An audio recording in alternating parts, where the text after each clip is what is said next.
Hello everyone and welcome back to the channel. So I want to do something a little bit different today and actually want to talk about this interview that happened between Mr. You're Not Qualified, Aaron the Plumber, and Poetic Flakko up there at No Jumper. Now, No Jumper apparently hosted Aaron the Plumber in late October, gave him an interview. And, you know, Aaron the Plumber, he went viral this year. He had a lot of allegations, crazy allegations against him. So I thought when watching this interview, I was going to be able to, you know, pinpoint some of the allegations, see where the lies are at, see where the truth is at and all that stuff. But no, this whole interview seemed to be like a fluff piece for Aaron the Plumber. And it was a promotion of Aaron the Plumber. If anything, that's what this interview was. Now, getting into it, what is No Jumper? Now, you might be asking yourself, what is No Jumper? Now, No Jumper is usually known for his hip-hop takes and all of the other stuff they do. This is a podcast studio. Now, somehow Aaron the Plumber got up there, but this is usually where they do podcasting, talking to hip-hop, talking about what's going on in the urban areas. Now, you have hosts on there like Brick Baby, you have Lush, you have Adam 22, you have Whack 100. Then you also have some other hosts that are kind of low grade, like Flakko himself, and also Almighty Suspect. Now, it seems like they're going to be trending towards doing hip-hop themselves. Now, as you can see on the screen, they're actually doing a rap cipher. And I want to give you guys a sample of this so-called rap career they're beginning. Another album off the list. You know I complete the task. Got your bitch in the bed and hit her with the frog splash.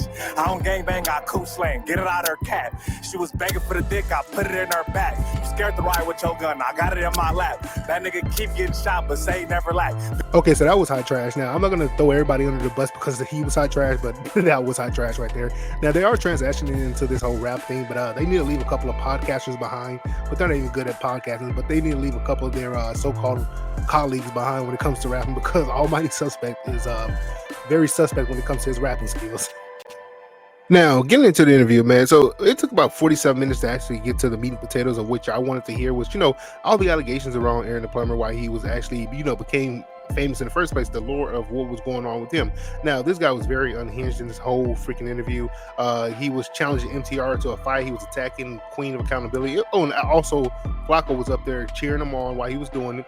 Now, while Flakko was out there, you know, cheering him on, agging him on and all that stuff, Flakko actually didn't cover any of the important questions that we actually wanted to hear in the whole story of what happened with Aaron the Plumber, what happened with all these victims, what happened with, you know, the donation money, GoFundMe. Instead, they were pretty much downing people, you know, why are you guys asking questions? You guys should just believe him, cheering them on, doing a whole, it was almost like a rally for Aaron the Plumber. Like, we got to believe him. All these victims are lying. I have the receipts. I just can't show you the receipts, but I have the receipts. Oh, they're all lying on me.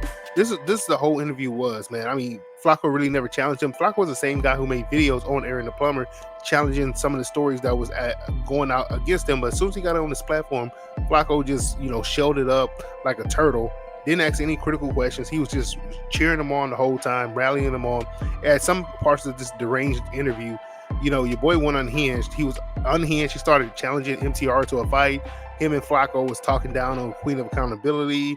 They was talking about, oh, her channel's gone. Her channel's not gone. Last time I checked, the channel was still up there. It was still going and everything else. So they were saying a whole bunch of inaccurate stuff, not actually getting into what we wanted to know about, you know, Aaron the Plumber. Was any of these allegations that these women said, you know, you being a financial burden, you with the abuse, was any of that true? No, they didn't get into any of that. They just, you know, cheered each other on, talking down on the people who talked down on him. And it was a whole rally. It was an Aaron the Plumber rally. That's what it was, man. Now, let's watch this unhinged guy as he challenges MTR to a fight. MTR, put up 20 bands. I want to squab you on cam. In a real motherfucking way. You a man, I'm a man. I stand on business, Bradesky. Put up 20. They say I'm broke, right? The biggest nigga. Put up 20,000, nigga. Let's get it on camera, though. Yeah. You know what I'm saying? Because what you did was some bitch-ass shit, nigga. I'm going to call a spade. You feel me? So what MTR did, right? But I don't know, you probably ain't aware, because you don't stay in, my Bradesky don't stay in tune with the bitch-ass activities. Nah, for you know what I'm saying? We stay in tune with the real. Turn a blind eye to that shit. I'm on my Martin Luther King. So what MTR did with all the whole activities. Hey, man, I'm going to get him through you then, man. This all right. So what MTR did, right? Bradesky tapped in with me on some begging shit. After I went viral, I ignored the nigga for the longest. Yeah. Bradesky hit me, hey, I need an interview from you. You know what I'm saying? I want to know this, and that. Then he get me on an interview and discredit me. You know what I'm saying? Do some hoe ass shit and repaint the narrative and try to make me look like I'm some suck ass, like I'm some simping. Like I'm some, that's you feel crazy. me? In a real way. You know what I'm saying? That's what they try to do, man. You know what I mean? That's what they try to do, how man. MTR came about was he seen me go viral. He reached out. He wanted to know, A, B, C, and D. I let Brodusky know what it is. But after he got the views he wanted, he flipped the script on me and tried to make me look bad. MTR, use a hoe. In a real way, I'm letting you know, Brodusky, I will fly you out. You know what I'm saying? If you want to do, we can do the shit on No Jumper. What's your beef, man? The beef is use a hoe. Yeah, that's a changed man, all right, man. So he gets into this whole rant how he want to fight MTR. He was calling him all types of names and all that stuff. Now, there was another part during the interview that I really didn't understand because they started talking about pocket watching Negroes and all that stuff. Flakko, he's a Umar Johnson supporter. We can't ask about the money. Don't ask about the money. Don't you ever ask about the money. And you know how these scammers are. They become bipolar. You start asking about information and data related to any type of money that they collected, man, they go bipolar. They started looking sideways. Their eyes go cross. And they go unhinged about why people are asking about the money and all that. This is a very unhinged man who collected money from people. But when you question where the money's going and what it's going to be used for, he goes unhinged. And Flakko was right up there cheering him on. Let's look at that real quick. The things they work out with Esther, things they work out with Arletta, and then a GoFundMe came. And now folks again, pocket watching niggas. But I tell you, P. Pocket watching niggas said, nigga, you got 100,000 in the bank. In a real mother rich. Why you want poor folks' money?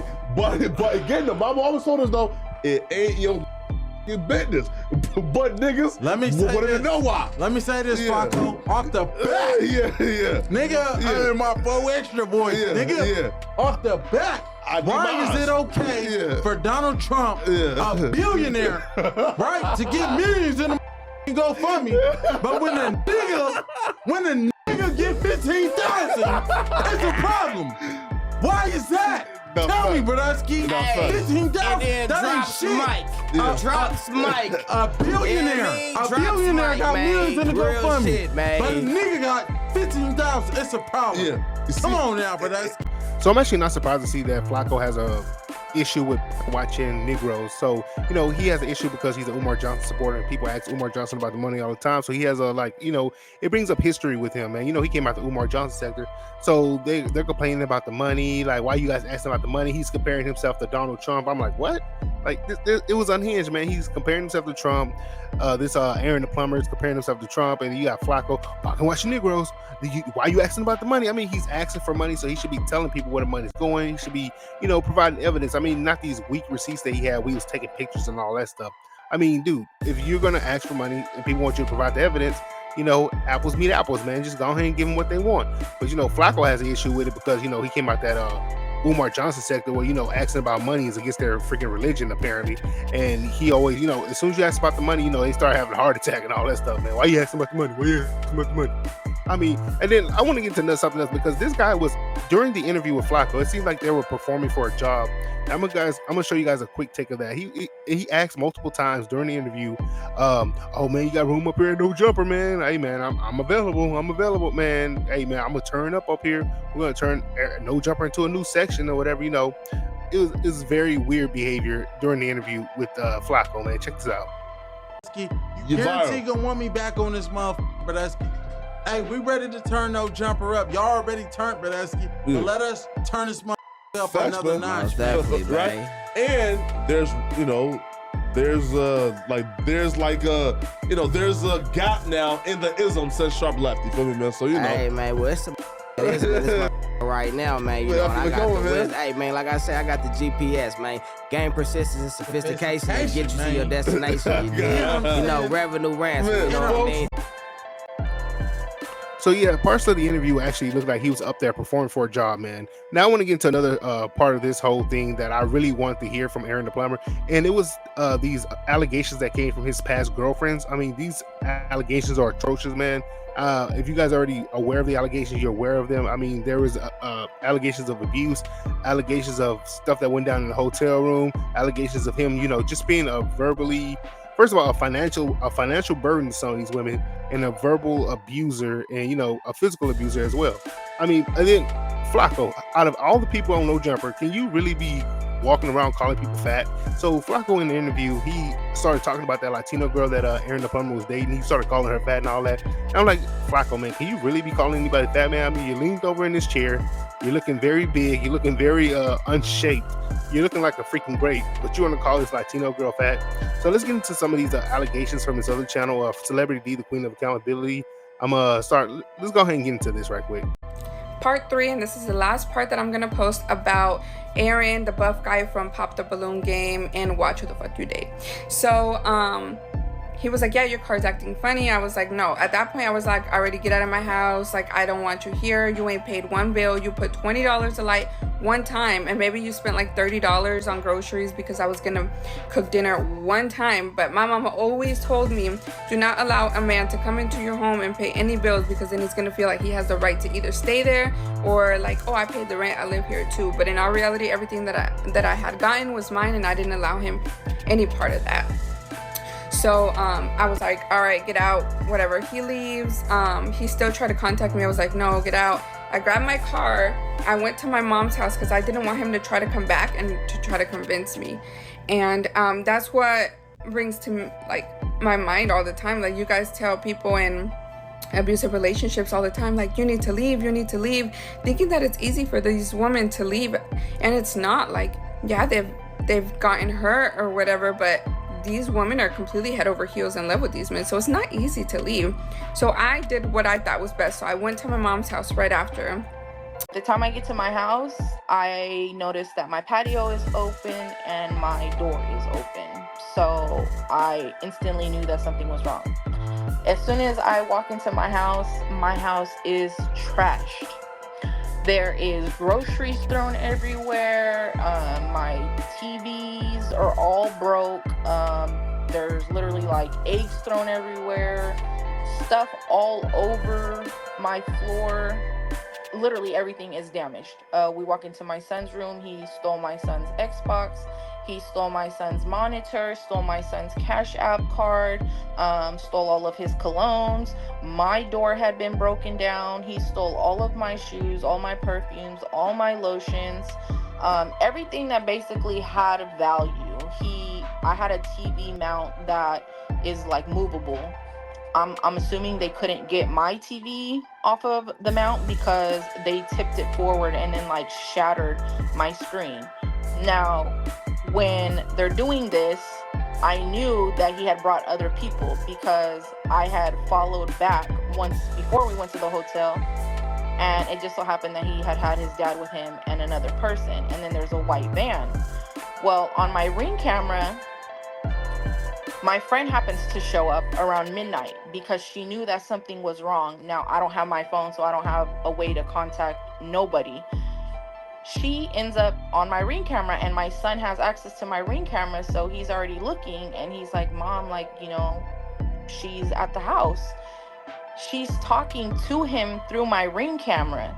And so I'm like, oh my goodness, like, she knows something is wrong, and she's literally like asking him, I just want, you know, her son, is her son okay? And he was like, you know, that little nigga ain't here. And she's telling him, well, okay, well, can I get her phone?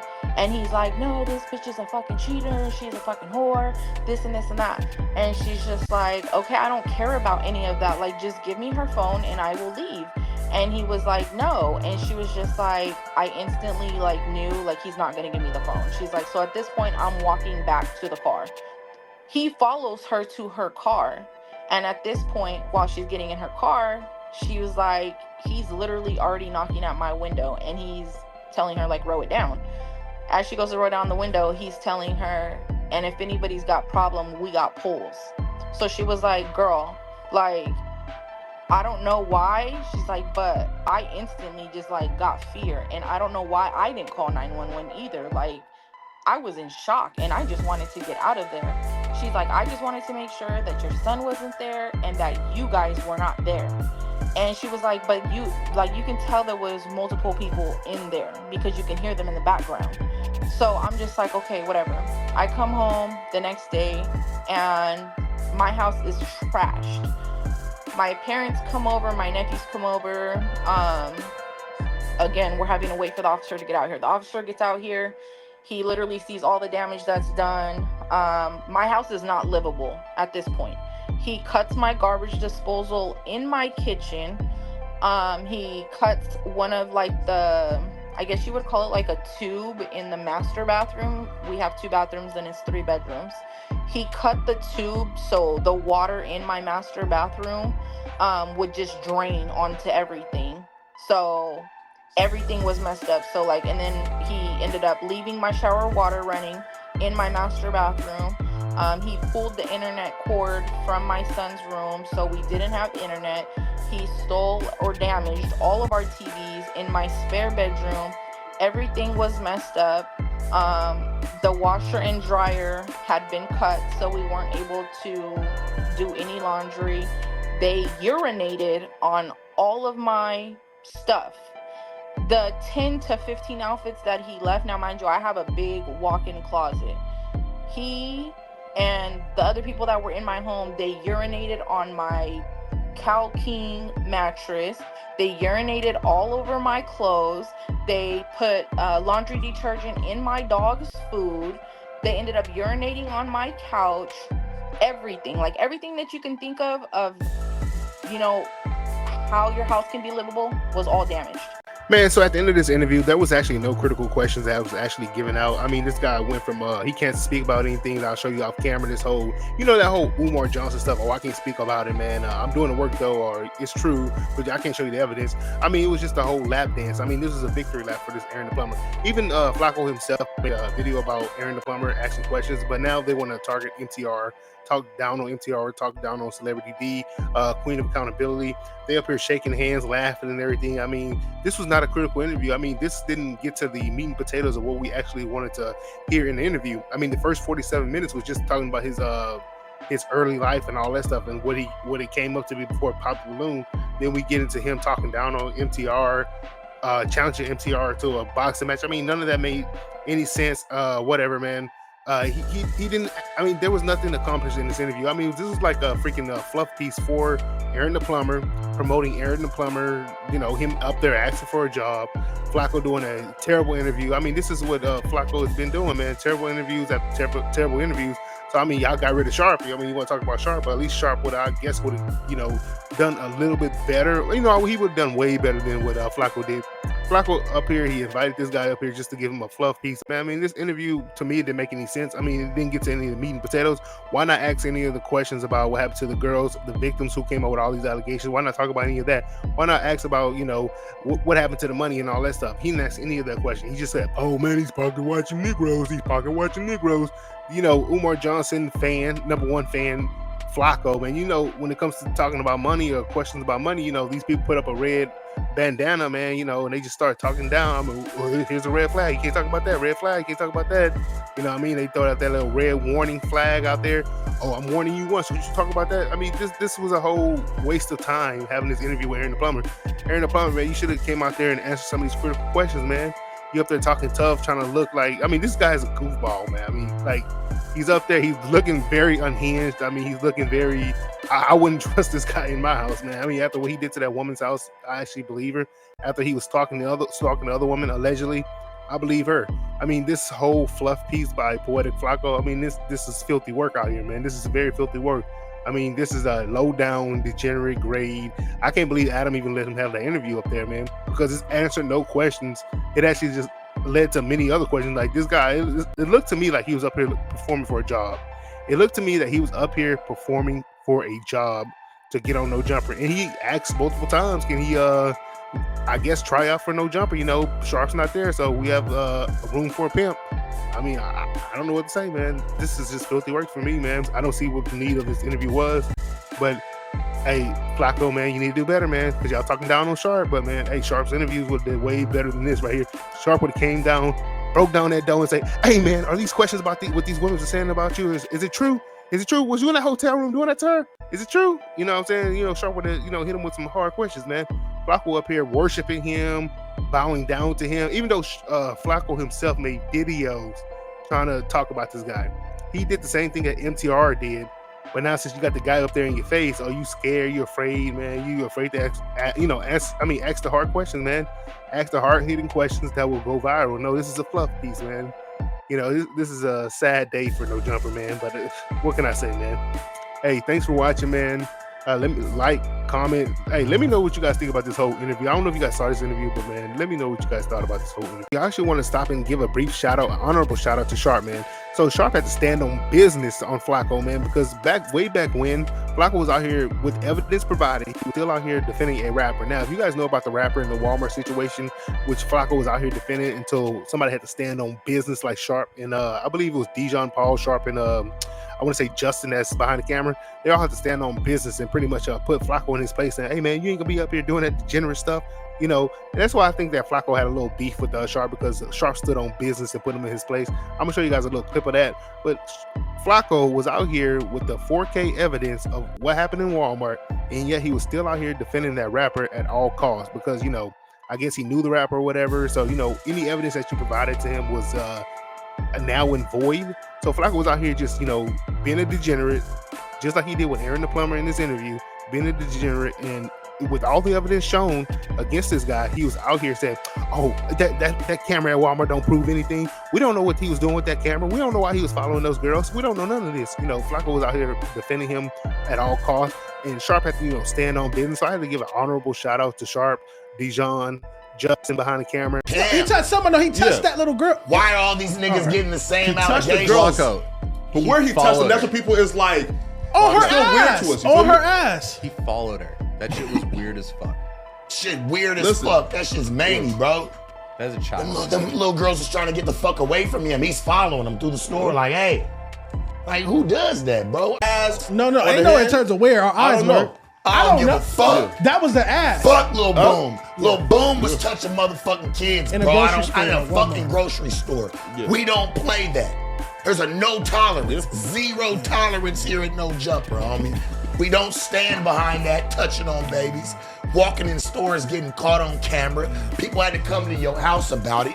You sat there and you admitted plead out guilt in court, even on a lesser charge, but you still, homie, can't be around kids. For unwanted touching. You couldn't be around nobody under the age of 18. Why is that? Unwanted touching. Fuck that shit, Lil Boom. Fuck you. Fuck y'all whole crew. And what you niggas gonna do? What that nigga just said.